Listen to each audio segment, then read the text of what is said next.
పెట్టుకున్నాం సార్. దానిలో భాగంగానే వడ్డీ లేని రుణాలు ఇస్తా ఉన్నాం సార్. అదే విధంగా మహిళలకు మరి 10 లక్షల వరకు జీవిత బీమా, రుణ బీమా కూడా ఏమైనా డబ్బులు తీసుకొని చనిపోతే వాటిని కూడా 2 లక్షల వరకు మాఫీ చేసేటువంటి పథకాన్ని కూడా తీసుకొచ్చినాం సార్. ఇప్పటికే మహిళలకు మరి అమ్మ ఆదర్శ పాఠశాలలు కానీ మరి 17 రకాల వ్యాపారాలు వాళ్ళకి ఇచ్చి వాటిని రాష్ట్రం అంతా కూడా ఏర్పాటు చేసుకునే విధంగా 17 రకాల వ్యాపారాలను కూడా గుర్తించడం జరిగింది సార్. బట్టలు యూనిఫామ్స్ కూడా మహిళలకే ఇచ్చడం సార్. అంతకుముందు 50 రూపాయలు ఉండే జత ఇప్పుడు 75 రూపాయలు కూడా పెంచడం జరిగింది సార్. అదేవిధంగా మా సోదరిమణి లక్ష్మక్క చెప్పినట్టుగా వాస్తవానికి ఆసిఫాబాద్ కానీ ఆదిలాబాద్ కానీ చాలా వెనుకబడి ఉన్నటువంటి పరిస్థితి. వాగులు వంకలు తోగులు అదంతా గోదావరి పరివాహక ప్రాంతం అంతా కూడా ఆ ప్రాంత బిడ్డలుగా మేము ఇప్పటికి కూడా బాధపడుతున్నాం సార్. అందుకనే మరి డిప్యూటీ సీఎం గారికి కానీ సీఎం గారికి కానీ ఈ అటవీ ప్రాంతాలన్నా ముఖ్యంగా ఆదిలాబాద్ అన్నా కూడా వారికి ప్రత్యేకమైనటువంటి అభిమానము. అందుకనే మరి ఎస్సీ ఎస్టీ స్పెషల్ డెవలప్మెంట్ ఫండ్లో కూడా ఎస్సీలకు 33,000 కోట్లు, ఎస్టీలకు 17,000 కోట్ల రూపాయలను కూడా కేటాయించడం జరిగింది సార్. అదేవిధంగా ఆసిఫాబాద్ జిల్లా అభివృద్ధికి మేమందరం కూడా కట్టుబడి ఉంటామని తెలియజేస్తా ఉన్నాం. ఇంకొకటి అక్క చెప్పినట్టుగా ఈ జాతరలకు, ట్రైబల్ జాతరలకు పోయినసారి దండారి జరిగినప్పుడంతా మరి ఎలక్షన్స్ ఉన్నాయి, అప్పుడు మీ గవర్నమెంటే ఉందక్క, అప్పుడు ఇవ్వలేదు. కానీ మొన్న సీఎం గారు కేశలాపురం జాతర వచ్చిండు, సమ్మక్క సారలమ్మ జాతర వచ్చిర్రు, బట్టి మా డిప్యూటీ సీఎం గారు కూడా వచ్చిర్రు.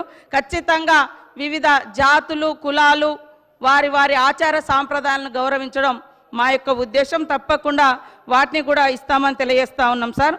అదేవిధంగా అంగన్వాడీలకు సంబంధించి అక్క ఈరోజు బాగా మాట్లాడారు. మొన్నటిదాకా వాళ్ళదే గవర్నమెంటు, వాళ్ళు ఒక జీవో తీసుకొచ్చారు సార్. అంగన్వాడీ టీచర్లు రిటైర్డ్ అయితే 1 lakh, ఆయా రిటైర్డ్ అయితే 50,000. కానీ మేము వచ్చిన వెంటనే ఇప్పుడు ఆల్రెడీ నా దగ్గర నుంచి మా ఫైనాన్స్ మినిస్టర్ దగ్గర ఉంది సార్ 2 లక్షలు. ఎందుకంటే వాళ్ళు 62 సంవత్సరాలు 65 సంవత్సరాలు పనిచేసి రిటైర్డ్ అవుతున్నారు కాబట్టి మరి వాళ్ళ కోసం 2 లక్షలు టీచర్కు 1,00,000 రూపాయలు ఆయాకిస్తూ రిటైర్మెంట్ ఇవ్వాలని మరి జీవో కూడా తేబోతున్నాం సార్.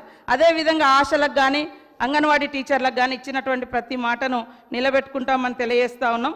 దీపధూప నైవేద్యం కానీ మరి మైనార్టీ సోదరులకు ఇచ్చే ఇజాం ఇంకా మౌజాం అవి కూడా మన గవర్నమెంట్ వచ్చిన కాంచి క్రమం తప్పకుండా ఇస్తూ ఉన్నాం సార్.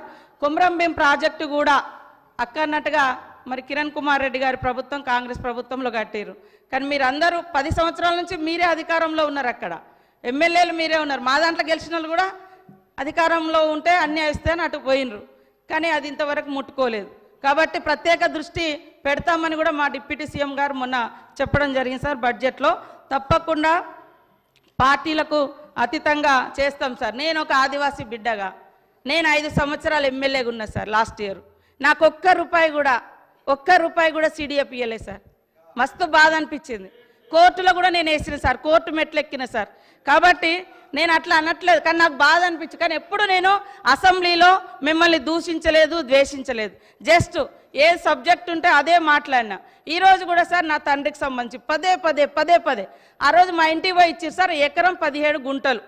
ఆయన ఎప్పుడో నేను చిన్నగా ఉన్నప్పుడు కూడా కమ్యూనిస్టుల నాయకత్వంలో పోరాడి పోడు భూముల కోసం పోరాటం చేసి జైలు కూడా పోయొచ్చింది సార్ ఒకప్పుడు.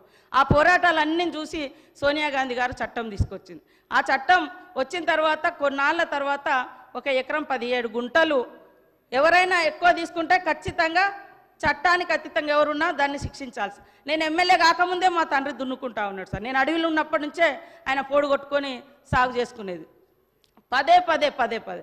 కాబట్టి నేను ఈ సభ ద్వారా కూడా సార్ పోడు భూములకు చట్టానికి విరుద్ధంగా 100 ఎకరాలు ఎవరెవరి దగ్గర ఉన్నాయో ఖచ్చితంగా తీసుకోవాలి. ఇప్పుడు ఫారెస్ట్లో పోయినటువంటి భూములు చాలామంది భూములు కోల్పోయిన గత 10 ఏళ్లలో మొక్కలు నాటిరు, ఎకరం కూడా లేకుండా. అలాంటి వాళ్ళకు పంచడానికి మేము సిద్ధంగా ఉన్నాం సార్. కాబట్టి అట్లాంటి విచారణ కూడా జరిపితే బాగుంటుందని కోరుతా ఉన్నా సార్.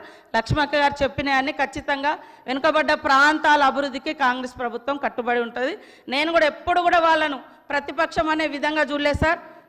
మన CC రోడ్లు వచ్చినా ఏ వచ్చినా వాళ్లకు మరి మాకు అన్నట్టుగా ఎవరిది వాళ్ళకి ఇచ్చినా. కానీ నేనైతే 5 ఏళ్ళు ₹1 కూడా CDF ఇవ్వలేదు సార్. నాకు అది బాధ అనిపించింది. శ్రీ వెంకటరమణారెడ్డి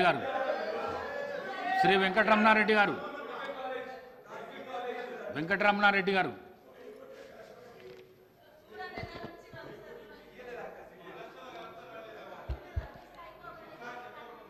అధ్యక్ష నమస్కారం. ఈరోజు